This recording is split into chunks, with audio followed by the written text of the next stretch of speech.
I wonder what would happen if we mixed blood with a parasitic worm. Well, I mixed a drop of my blood with a parasitic worm, and what you are about to see is absolutely remarkable. This blue worm here is swimming through my blood cells, and it is massive compared to my blood cells. Nothing happened at first, but then I noticed something incredible. A single white blood cell began to move towards the worm. Let's take a closer look. The white blood cell circled here is moving towards the worm. It then attaches to the surface of the worm. Watch this again. Can you see the white blood cell attached to the worm? Here is another white blood cell finding its way to the surface of the worm. The white blood cell then attaches to the worm. This is what your body does to protect you. This is absolutely marvelous. You are beautifully complex, and that, my friend, is pretty darn cool. He mixed his own blood with a parasitic worm just to see what would happen. Yeah, interestingly though, this is a silent war going on inside all of us that we don't even feel. And I'm not sure how I feel about this. I already knew, but when you actually see it visually, it's kind of like a moment, isn't it? Have you ever wondered how shoes went from this to this? Well, it all started 10,000 years ago, where your shoes would have been nothing more than animal hide or plant fibers poorly tied around your foot. You could feel every rock, no support, fell apart often, and was a project just to take on and off. Horrible for everyday life. Fast forwarding 5,000 years, shoes slowly improved. Where in civilizations like ancient Egypt, sandals made of woven plant fibers were now the most popular. They had soles underneath, straps, and were easy to take on and off for daily use. But they barely had any cushioning. The foot was exposed and the straps caused chafing. Not too fun to wear. Now 4,000 years later, your shoes would start to look a lot different as shoemakers started stitching leather together, creating shoes that actually covered and fit your foot. Practical, but the soles were basically as hard as a rock with almost no cushioning for years. But around 800 years later, everything changed when vulcanized rubber was invented, shaped into soles and put directly into your shoes, being mass-produced and started to appear everywhere by the late 1800s. Better flexibility, cushioning, and water resistant. Over time, becoming softer, lighter, and more supportive. Eventually becoming the shoes that your lucky ass has today. 10,000 years from the animal hide we used to have to actual cushioning, and we get people queuing overnight for the newest pair at thousands of dollars. How did we get here, guys? What you are about to see is the first human being ever captured on camera. Now, this was a busy street in Paris in 1838, and you can assume the streets were busy with people and carriages going about their business. So where is everybody? The coolest thing about this picture is that it was taken a full year before the first commercial camera went on sale, and the photographer used his own custom-built experimental daguerreotype camera. And depending on who you ask, just one picture would take anywhere from 4 to 12 minutes of exposure time, and the pedestrians that were on the street were moving too quickly to be captured on film. And this man right here, the first human being ever captured on camera, was standing incredibly still, getting his shoe shined. So exposure on a camera ran into minutes back then, so anyone walking got smeared out of that whole clip, leaving the one bloke who held still. I'm still dubious at best about this particular explanation, but that's the official science behind it. Take it or leave it. Your positive evidence for the fact that Erica was... Well, I was invited there to do some debate training. That's literally what I was invited there to do, on recommendation. I still don't understand what you think she's complicit in. Yeah, so when I say Erica's complicit, that's my opinion. When you tweeted Erica's too to kill her husband, would you like to explain how you developed your evidence, your positive evidence for the fact that Erica was... Yeah, sure. So I just think all women are... Oh, so you're allowed to just say stuff. Who knew? So, and by the way, what dramatically transformed your opinion of Erica after going to the headquarters? Because you were pretty hostile about... I wasn't hostile towards them. You don't think calling somebody too... No, come on. I'm saying that you now are her biggest defender. So do you still think she's I'm not her biggest defender. Do you still think she's too... No. I didn't know Erica Kirk. I'd never met her before. Do you find it interesting that people have been asking for, basic answers to questions, and you're saying that you walked into their headquarters and reached out and they instantly... It's amazing, isn't it? If you reach out in good faith and you're not demonizing them and saying that they're complicit in the murder of people's deaths, that perhaps... they're actually willing to release things to you that are pertinent. Maybe to the media they could release it. They could release it to PBD. They decide to release it to a guy that called Erica in June. So what? yeah, I just think it kind of shows that Turning Point is sending you as their horse. So what do I take from this? Only that a tragedy is now content within a week and stretched as far as it will go. Usually for as long as people are paying attention to it or willing to pay attention to it. And the people making it, there's not really anything else there, okay? Hello and welcome back to another episode. This is the point where I decided to introduce myself. If you're new, my name is NEXOR. My job is to take you down the rabbit hole. And it's not to find the bomb or to really do much with the rabbit hole itself. It's to find the thread which exists in amongst all of the noise and all of the static, extract it and practice our discernment along the way. An ever dwindling skill set, it seems, but here we are. This is my best attempt to try and help all of you and myself enhance that capability. So if you've enjoyed the little taster that you've had so far, you're in luck because there's a lot more coming up. I'm going to ask you at this point, if you have enjoyed it, hit the subscribe button so it doesn't interfere with the video later on. We are aiming to hit 200,000 subscribers by the end of this month. The end is near as far as August goes. Some people are hoping for a different meaning to what I just said, but hey ho, let's crack on. We're at the end of an empire right now. It is the end. It's the end of this. And all empires always come to an end. The Roman Empire, the Greek Empire, Chinese were the earliest. So what we're looking at today is the end of the American Empire. So it's a very dangerous time. It's explosive, with Palestine and Gaza. All the stuff that's going on is an end of times. Not biblical, but just an end of an era. And the trouble when this comes to an end, war follows. That's what I'm afraid of. Every empire ends. Nobody's arguing that, but only if it's meant to.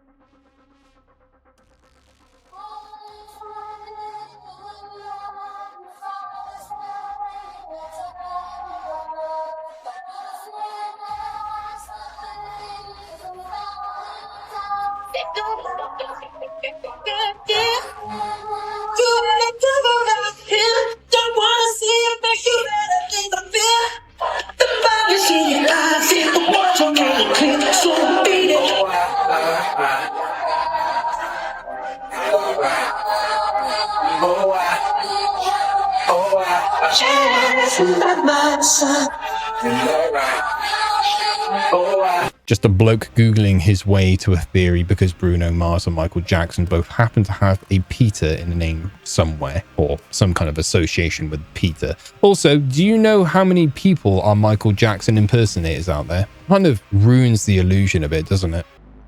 I don't know who in their right mind would ever vote for any mess like this. Could you imagine it being extremely hot and you not being able to adjust your thermostat because of climate change? Let me know what you think. Check it out. My own thermostat was 79 and I wanted to put my daughter to bed, and it had a little warning that said, you are not allowed to lower your thermostat set point because the energy grid in your regional area is stressed. And I took a picture of it and I posted it on social media, and I was very annoyed because I was thinking, I understand why this is happening, but, the average consumer is just going to see you're not allowed to control your own air conditioner in your own house without a reason other than the energy grid is stressed. And B, there needs to be, especially for sensitive communities, an easier opt-out feature. So I was able to find one, but I think there always needs to be an opt-out feature for infants, for elderly people, for people that have health conditions. It's literally not safe to have a utility not allow you to cool or heat your house to a certain degree. So your thermostat answers to the grid now before it answers to you. Thing is, smart meters, they were never yours. It never was yours. They sell you the emergency first. Once that switch exists, somebody owns it, and it is never us. Nietzsche had this whole thought experiment, which was, I don't remember what it's called, something like infinite return. But basically, the way he put it is, you don't live it again and again and again and make changes within the echo. It's exactly the same over and over and over again. And therefore, if most of your life you've been miserable, you're in hell. Dude, I know. But he wanted to use that more as a kind of to leverage people out of despondency, to make them understand. Get going now. Make it happen now. That's a very philosophical question that I think we should all ask ourselves to determine whether change is right for us or not, because many people do hesitate. Would you happily live your life over and over again and be happy with that? If the answer is no, then there is your definitive answer for change. This person isn't painting a toilet brown because that's not even paint, and the toilet isn't even staying brown. They're actually checking whether it's cracked, because before this toilet is fired and hardened in a kiln, tiny cracks can form in the raw ceramic that are really difficult to see, which is slightly inconvenient for a toilet. So she brushes it with kerosene. Kerosene has a low viscosity, which basically means it's very runny, so it can seep into even the tiniest cracks. And if there is a crack, it leaves a darker streak. Okay, at this point, I've said crack too many times. I hope the algorithm knows what it really means. You know what? I never know what I'm going to get every day, but I never thought that we'd sit here and get some toilet lore, but hey, here we are. Okay, don't lose it. Let's go, next one up, please. Por favor, quien sigue. Get yourself in line after you deposit your phone.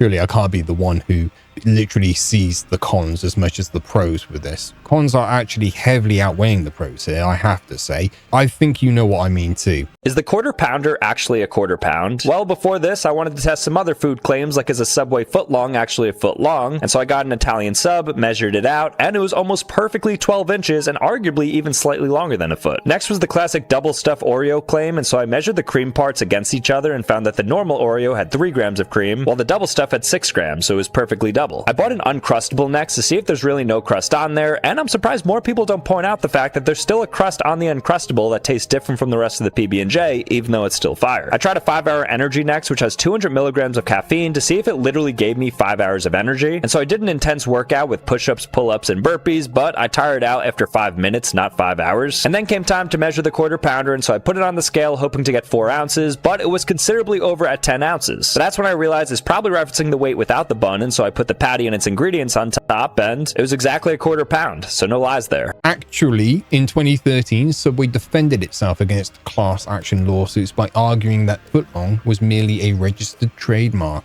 and a descriptive name rather than a strict 12-inch measurement. After that, they changed it. So he was a bit late to that party, I'd say, by 13 or so years. This North Korean is shocked by this Pyongyang electronics store, and then he reveals something really weird about owning a camera there. Interesting. Wow, so it's really like a Best Buy.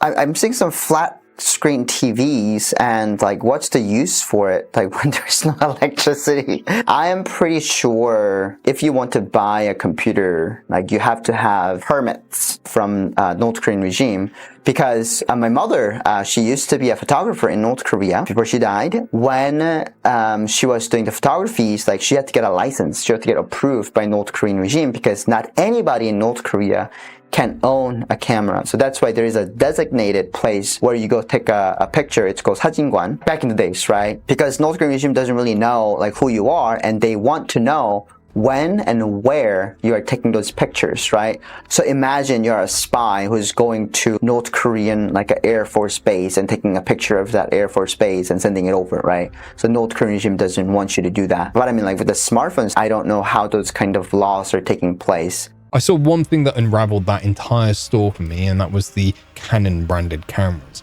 A quick Google search will tell you that Canon has outright made a statement saying that it does not ship its technologies and products to North Korea, which means that either someone's lying or that store was not real. He had a cross charm that was hanging there, and it looks like that's where it broke. How do you take a round of the neck and then your necklace breaks in the middle of your chest and then slings over your head? I'm assuming they collected that necklace. They did not. They did not? Erica Kirk is currently wearing a repaired version of it. Lovely. Erica apparently was calling, asking about the necklace. Nobody knew why. From an evidentiary standpoint, the necklace has value, because if it broke, I want 2 more people to take a look at it. Crime lab, I want them to see it. I want them to see how this thing fractured. No, I'm not going to give a necklace back to somebody that was around the neck of an individual that has been publicly executed. No, are you out of your mind? How about the mic? She's got the mic. Like, Lombardi trophy in some glass box that she takes to events that you pay $10,000 a fucking plate to donate. It's still got the blood on it. Don't you think that should probably be in the chain? Everything there Thank you. Thanks for has evidentiary. You're going to get me spun up now. Everything there has evidentiary value. Like the last one, I'm not going near the theory these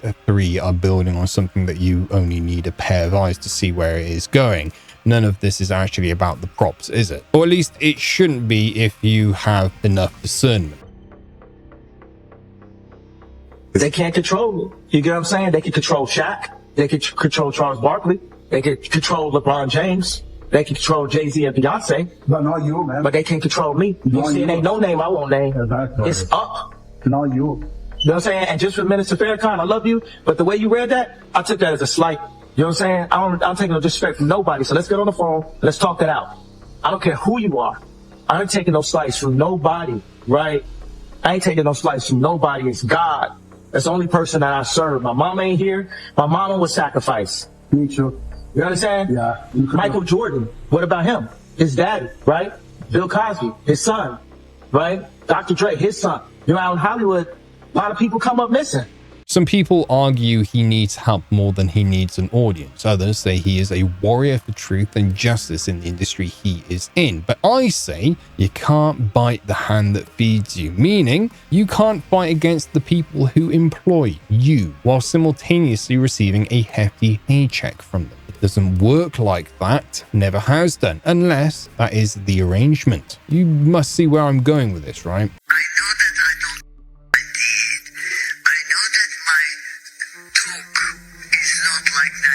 Who's this? Who is this lady right here? Because people are saying that she could possibly not be one of us. She said that she knows that she doesn't look 98, but people are saying that she looks like she's older than that, like way older than that. Something's going on with this video, and people are trying to say that she's someone or something that she's not. I mean, we all do age, right? We all get wrinkles the older we get, right? But something is going on with this lady, allegedly. This is what people are saying. I seen the video and I said, let me just talk about this because I don't think there's nothing wrong with this lady. She looks perfectly fine. She's an older lady. I don't know about this, guys. Shut up! I don't know where she came from or who she is, but she does look older than 98. People are saying that she doesn't look like one of us. She is one of us. You know why? Because this video is for entertainment purposes only. Guys, stop playing around. This is a normal lady that's just older than us. I don't know who she is and where she came from. Let me know if you know. Yo, I don't know nothing. I'm out. The only thing unsettling about this is how much convincing was needed that she's human. You know, wrinkles are evidence now, apparently. Give it a rest, you know? This was the plan the whole time. Hey everyone. I just wanted to quickly make this video to prove to you that we can no longer trust anything that we see with our eyes. We can't trust images that we see on social media. We can't trust videos. We can't trust our friends. We can't trust the news. We can't trust anything or anyone. So be careful out there. So what if nothing the last few years has been real? Even sicker, what's coming next? To think everything over the past few years has been faked is a bit of a fallacy, to be honest. Not everything is AI. Some things are granted, but some things they don't need AI for. Just a good script, a couple of bad actors, and a little bit of that, you know, spicy controversy. So countries, who's got the least summer vacations? Well, we only give 8 weeks. That's embarrassing. Only 8, France? Oh, you're upset about 8? We only give 6 weeks. Yeah, we also give only 6 weeks. Yeah, same here. Oh, I kind of feel bad for you students, guys. Well, we give 5 weeks, and we think we're generous. How is that generous? That's 5 weeks without education. Like, that's crazy for us. We should make it less. What? Oh, we only give 4 weeks here, Japan. You can try to copy us. That's a good idea. No, it's not. Or be like me and only give 3 weeks. Okay, this is sad, Switzerland. Never mind summer vacation, let's talk about the fact that America has 0 legal minimum for employee holiday days. That is insane to me. How did you guys allow this to happen? The land of the free doesn't get any paid vacation days. Something's wrong there. Matt Walsh of the Daily Wire, and here's the whole tweet. Grocery prices are insane. They're still rising. Addressing this problem should be the #1 priority of every elected leader. End the stupid foreign wars and focus on this issue. It's one of the main reasons socialists are gaining power. Every single word of that is true. Yes, grocery prices are rising. They're insane. Then he goes on to say, stop these stupid foreign wars and focus on this issue. Well, that's obvious, but you would have thought he was reading the Communist Manifesto on air and burning an American flag, given the response from his fellow conservatives. The neocons attacked Matt Walsh, and not just Matt Walsh, but the idea that it is legitimate to complain about food prices. What's wrong with you? Complaining about food prices? How dare you want what your parents had? Who do you think you are? Everyone in that space chooses a side. It's all part of the show. Wow, you gotta watch this. You know why men love playing video games though? Because I love going where I'm celebrated, not where I'm tolerated. And when I do good on the game, I get an unlocked screen, I get achievements, I get leveled up, I'm the man in the game. So I'm gonna go here. At my job, I go to my job, I'm not good enough. Every time my wife asks me to do something, it's not good enough. I check on my friends, it's not good enough. So I'm gonna go to the one place that every single, I'm celebrated here.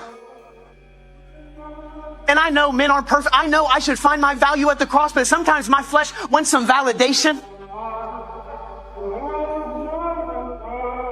And be careful, men, be careful that your pursuit of validation from anything other than the cross of Jesus, you'll never have enough of. There is actually something real here before it's slid into a sermon. A game hands you a task, you do it, you're told well done instantly every single time, and almost nothing else in a grown man's life is built to do that, at least not anymore. Personally, I don't think you need the cross to make that resonate with you, but hey ho. Here's the thing with Bledsoe too, with UFO of God, at the end of that, he closes like, do you want to see a UFO? Do you want to experience the phenomena? And he says, look, it's easy. Chris Bledsoe, his method is say, hey, just go out to the sky, humble yourself, and reach up and say, I am here. To God, the universe, whatever's out there, just say, I am here. So you get, on top of him being chosen, you literally get an evangelistic call to just reach out to an unknown entity, whatever is out there, I'm here, I want to commune. Have you ever read the book Orthodoxy and the Religion of the Future by Father Seraphim Rosa? He was a Orthodox monk, and he has a whole chapter on UFOs. But a lot of these old church fathers throughout Christian history were always so weary about people looking to the sky because they just talk about how, you know, Satan is a prince of the air and like just the deceptions that come from it. And it's weird how long ago it was written and how dead on it's become. This isn't necessarily a new thing, just presented itself differently throughout history. It's just a new package. Yeah. It's not divination, it's remote viewing. It's not mediums, it's making contact with non-human intelligence. It's not demonic rituals, it's reality TV. Right. At the end of the day, no predictions or spiritual claims made by Chris Bledsoe has come to pass or been backed up with receipts, aka evidence. The only loose verification that we have had is the government officials have used words to back up his claims. Words are not worth a whole lot to me these days, so that's where I sit with that whole saga. I'm currently in the Amazon rainforest, and I just saw this indigenous tribe over there. Oh! And from this moment on, you'd be absolutely cooked. You see, indigenous tribes poison their arrows with a neurotoxin called curare. This toxin is one of the deadliest substances on Earth. This poison shuts down your muscles within minutes. Because it also shuts down your breathing muscles, it gets life-threatening very quickly. But if you get medical help in time, doctors can save you through mechanical ventilation. Right, so plants in the Amazon can shut your lungs down faster than you'd reach a hospital, and the tribes work that out with no lab and no textbook, just watching what killed things. That is fascinating stuff.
Faces lined up against old paintings and coins until your brain caves and agrees they must be the same person. You've probably seen a dozen of these. If you've been watching this channel for any length of time, you definitely have lined up enough real faces and everyone's a reincarnation. Where does that get you? Tell me. I'll tell you. Nowhere. It actually confirms what science has been screaming at us forever. Facial archetypes in our world are limited and therefore repeated geographically. I'm afraid, guys, that science wins this round once again. In India, tens of thousands of workers are being recruited to record how humans use their hands using these cameras strapped to their foreheads. The cameras are angled to capture every motion of the user's hands, whether that's cutting steel pipes or sorting recycled waste. Tens of thousands of people strapping cameras to their heads to film their own hands for a wage that will eventually be taken away from them and handed over to the very thing they train. It is awful, isn't it?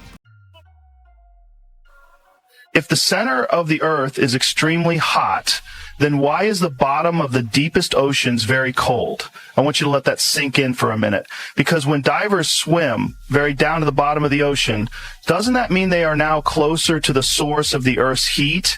But instead, at that depth, the water is actually colder. It doesn't make any sense. The deepest part of the ocean is called the Challenger Deep, and it has a depth of approximately 11,000 meters with a temperature of 3 degrees Celsius, which is just above freezing point of water.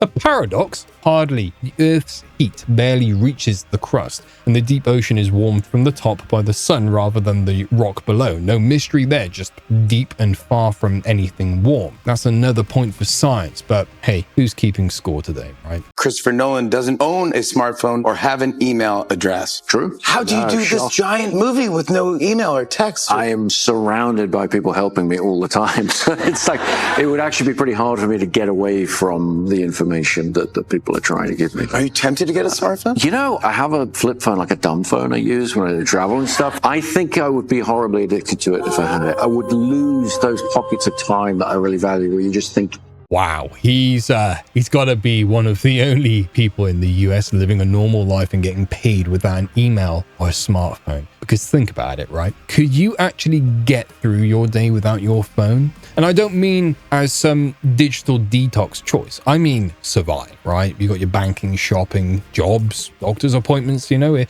all assumes that you've got a phone and an email. Sure, you can use cash and walk into a library, but everything takes 10 times longer. So what, he's getting paid millions in cash? Yeah, I don't buy this whole bit. Do you? When the eyes are like this, it's not good.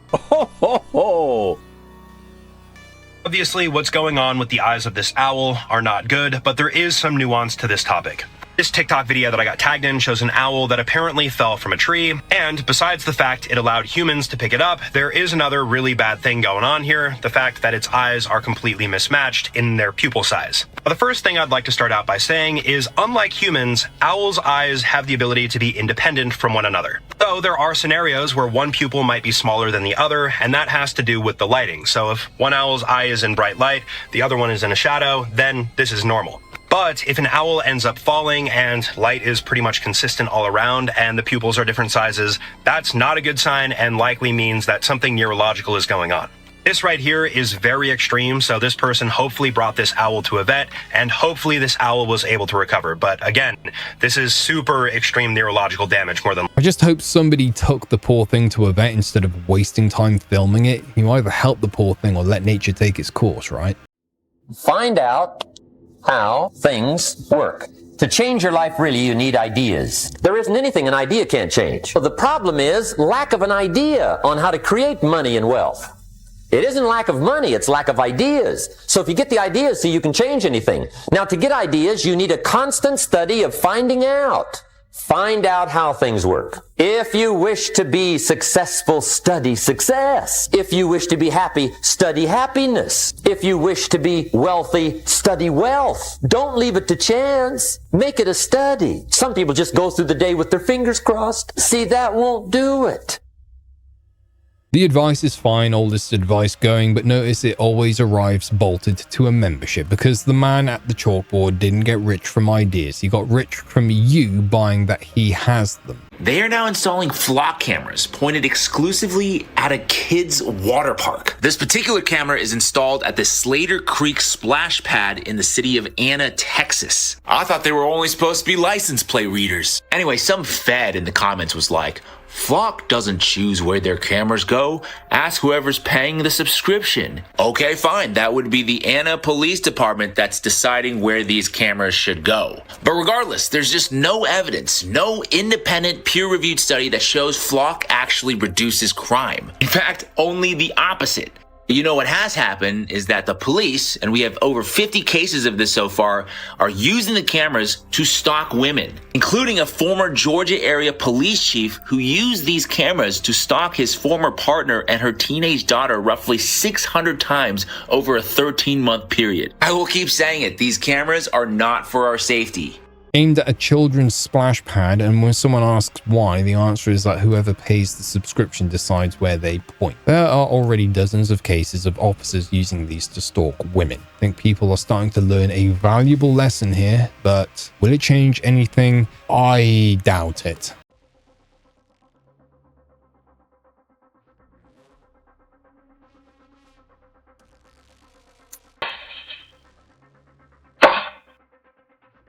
And this is at the very least, 50 years old technology. They can probably hear and see a mouse fart 7 states over by now. If you were shoved into a swamp right now and left untouched for 2,000 years, how much do you think we could learn about you? Because this actually happened to someone. In 1950, 2 brothers were digging through a bog in Denmark and discovered the body of a man who looked so recently dead that they called the police. But this wasn't a recent murder. The man, now known as the Tulland Man, had actually died around 400 BC, and the bog preserved him so well that you can still see the wrinkles on his face, the stubble on his chin, and even his fingerprints. Scientists determined that he was about 40 years old at the time of his death and about 5'3". They were even able to reconstruct his final meal, porridge made mostly from barley, flax, and seeds, eaten roughly 12 to 24 hours before his death. But the strangest discovery was actually around his neck, a braided leather cord. The Tulland Man had been hanged before being carefully placed in the bog, leading researchers to believe that he had been a human sacrifice. What an unsettling discovery for those poor men. Find a body, study his porridge, and piece together his last day. How